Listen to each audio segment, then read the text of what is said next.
Iniciar con el tema. Le ponemos ya se está grabando, me parece. Entonces el tema es plasma y coagulación. Es una presentación también hecha por mí. Y bueno, recapitulando, ustedes ya vieron que el plasma es la composición de sangre, bueno, de la parte sólida con la parte líquida, ¿de acuerdo?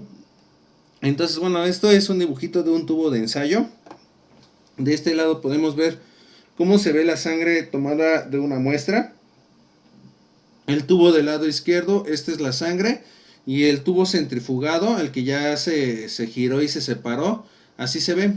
Lo de color amarillo es plasma y lo de color rojo son los elementos formes. Los elementos formes son los eritrocitos, las plaquetas y los leucocitos, ¿de acuerdo? Entonces esto de color rojo intenso son leucocitos, plaquetas y eritrocitos. Y esto de color como amarillo vendría siendo el plasma. ¿De acuerdo? La sangre sin centrifugar se ve así, ya centrifugada se ve así. Esta imagen donde separa el plasma de los elementos formes sería lo mismo que ver que este dibujo. El plasma es la parte de arriba y los elementos formes es la parte de abajo. Del plasma hay un 55% y de elementos formes hay un 45%. Hay una mayor cantidad de plasma. El plasma es la parte líquida de la sangre, mientras que los elementos formes son la parte sólida. Los elementos formes, como les repito, van a ser los eritrocitos, los leucocitos y las plaquetas. El plasma es la parte líquida, es de color ámbar, de color amarillo, como se ve aquí, y algo espeso, y es la parte líquida. Bueno, el 55% de este plasma va a estar aquí en este otro tubo. Este plasma lo pasa a otro tubo, y este tubo va a tener 90% del plasma va a ser agua, y 10% van a ser solutos. ¿Qué es un soluto? También son elementos sólidos que van a estar nadando aquí, ¿de acuerdo? De los cuales se compone el plasma. Pero si se dan cuenta, la mayor parte del plasma es agua. Bueno, después ese plasma lo vamos a separar para que lo puedan ver. Vamos a centrifugarlo igual. Lo vamos a separar y aquí ya tenemos que esto es el 90% de agua, lo de color azul. Y el 10% que queda aquí abajito son los solutos. De este 10% de solutos van a ser iones, van a ser electrolitos, van a ser minerales. Pero lo que más nos va a importar es que de 6 a 8% de estos 10 van a ser proteínas. Las proteínas son partículas importantes para todos los seres humanos porque de ellas depende mucho de la función del cuerpo humano. De hecho, las proteínas son elementos esenciales para la vida. Por ejemplo, el ADN y el ARN, que son componentes de las células, su función es generar proteínas. Gracias a estas proteínas es que existen los seres vivos, ¿de acuerdo? Entonces, de 6 a 8% del 10% de los solutos van a ser proteínas, ¿de acuerdo? De estas proteínas, de este 6-8% de proteínas, podemos identificar tres tipos principales de proteínas: las albúminas, las globulinas y los fibrinógenos, ¿de acuerdo? De albúminas vamos a tener 55%, de globulinas vamos a tener el 38% y de fibrinógenos vamos a tener el 7%. Por ejemplo, las globulinas nosotros ya las habíamos conocido. Las globulinas son las que se van a unir a ellos los hem, y cuando se une un hem y una globina van a ser una hemoglobina, ¿de acuerdo? Entonces, si se dan cuenta, las globinas son importantes para la formación de los eritrocitos. Si no hubiera globulinas, no habría eritrocitos. Y también vamos a darnos cuenta que, por ejemplo, el fibrinógeno aparece en el momento en que hay una hemorragia y hay que coagular la herida, hay que tapar esa herida, generar un tapón de coágulos, de sangre, perdón, para que la persona no tenga una hemorragia masiva y muera por una hemorragia. ¿De acuerdo? Entonces tenemos albúminas, globulinas y fibrinógenos. ¿De acuerdo? Y nos dice la teoría que por cada 100 mililitros de plasma que tengamos, de 6 a 7 gramos van a ser proteínas. Después haremos cuentas y les vamos a sacar el volumen de cada uno de ustedes de sangre. Van a sacar su volumen de sangre de cada uno de ustedes. Van a sacar la cantidad de plasma que tengan en su sangre. Van a sacar la cantidad de hemoglobina. Van a sacar la cantidad de proteínas que tengamos en sangre. Esto es con fines prácticos para que aprendan ustedes posteriormente cómo se hacen lo de las pruebas de laboratorio. ¿De acuerdo? Bueno, Entonces, de esto está compuesto el plasma, y entonces ya quedamos que el plasma es el 55% de la sangre, está compuesto de agua y solutos. De estos solutos, de 6 a 8% van a ser proteínas, y las proteínas que podemos encontrar son albúminas, globulinas y fibrinógenos. ¿Qué vamos a tener más? Albúminas, después globulinas y hasta el último fibrinógenos. Ahora vamos a ver el tema de coagulación. La coagulación es la manera en la que cuando ha habido una lesión en el vaso sanguíneo se van a tapar esos vasos sanguíneos para evitar las hemorragias. Entonces en el dibujito viene muy fácil de entender. Está el vaso sanguíneo, se lesionó, está roto y empieza a haber salida de sangre. Entonces empieza a haber la aglutinación de plaquetas.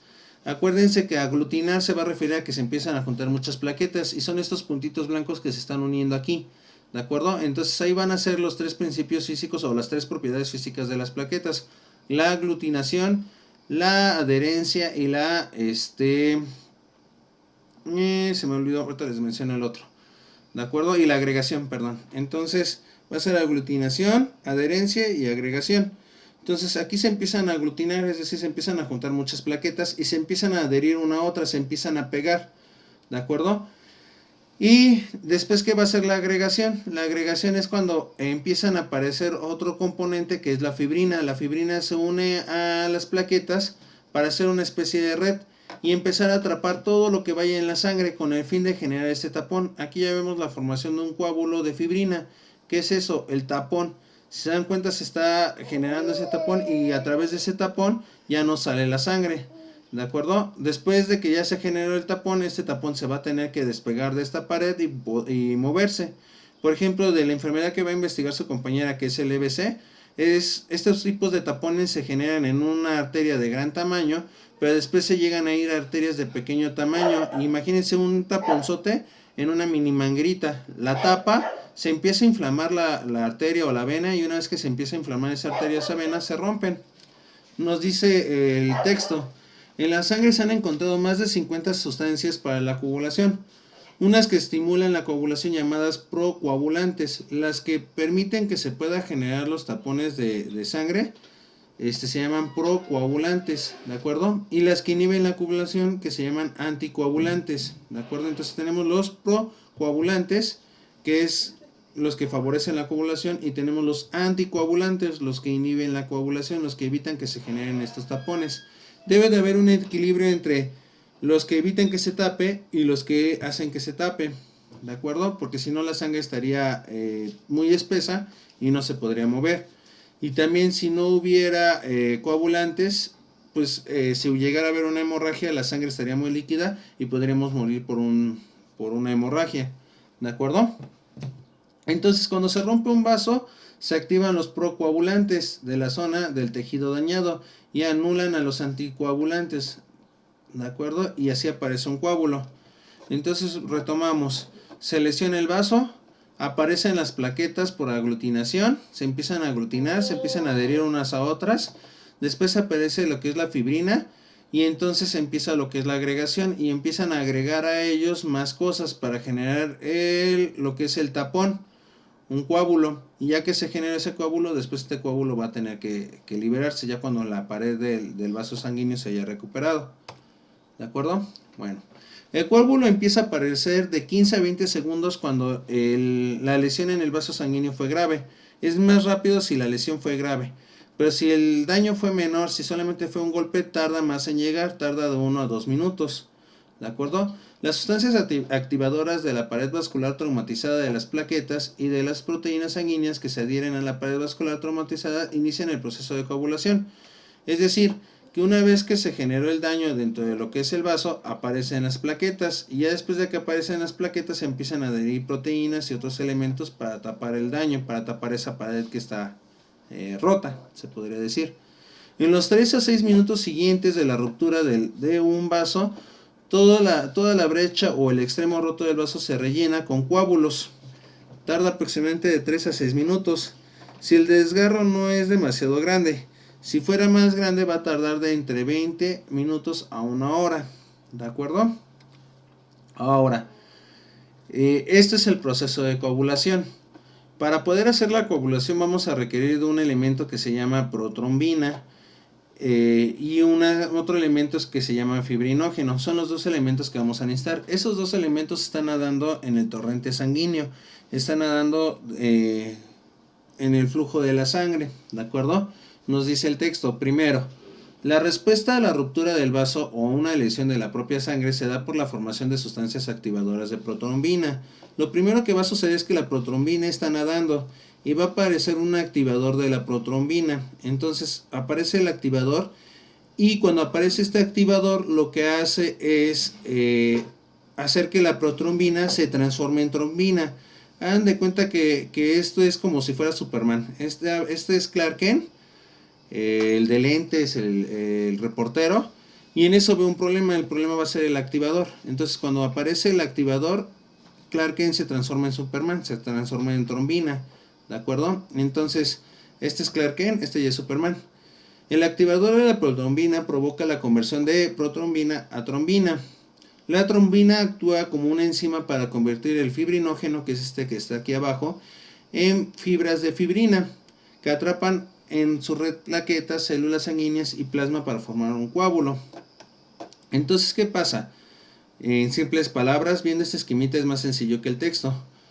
Hay una lesión, se está generando sangre. Entonces la protrombina que va nadando ve esta situación y aparece alguien que la activa, un químico que la activa la protrombina. Entonces la protrombina se transforma en trombina. Una vez que la trombina se ha transformado, la protrombina se ha transformado en trombina, el fibrinógeno que también va nadando reacciona con esto y se transforma en monómeros. ¿Qué es un monómero? Un monómero es un hilo de fibrina. Entonces se transforma en monómero, después aparece el líquido que es de la trombina, que es un factor estabilizador, y lo que va a hacer es generar varios hilos de fibrina, varios hilos de fibras, ¿de acuerdo? Entonces lo que van a generar es una red, como una red de pesca, y esa red de pesca va a tapar el vaso sanguíneo, lo que va a impedir que salga sangre, y lo que va a empezar a hacer es atrapar todo lo que ahí esté nadando dentro de la sangre. Va a atrapar plaquetas, va a atrapar células sanguíneas y va a atrapar plasmas para formar el coágulo. Lo que está pasando aquí es esto, que si se dan cuenta en la parte de aquí arribita, empieza a generar, aparecen las plaquetas, aparece la trombina, y una vez que aparece la trombina transforma el fibrinógeno en fibras, y las fibras empiezan a formar una red. Entonces esa red que empieza a formar todo lo que pasa aquí de plaquetas, de eritrocitos, de leucocitos, todo eso lo va a atrapar para generar este tapón y ya no pueda salir sangre, ¿de acuerdo? Entonces, otra vez, primero tenemos protrombina, la protrombina se transforma en trombina, la trombina hace que el fibrinógeno se transforme en monómeros y los monómeros se transforman en fibras de fibrina, lo que termina cruzándose y generan una red de fibrina. Y esta red de fibrina es la que atrapa plaquetas, células sanguíneas y plasma. ¿De acuerdo? Eso sería el tema del día de hoy.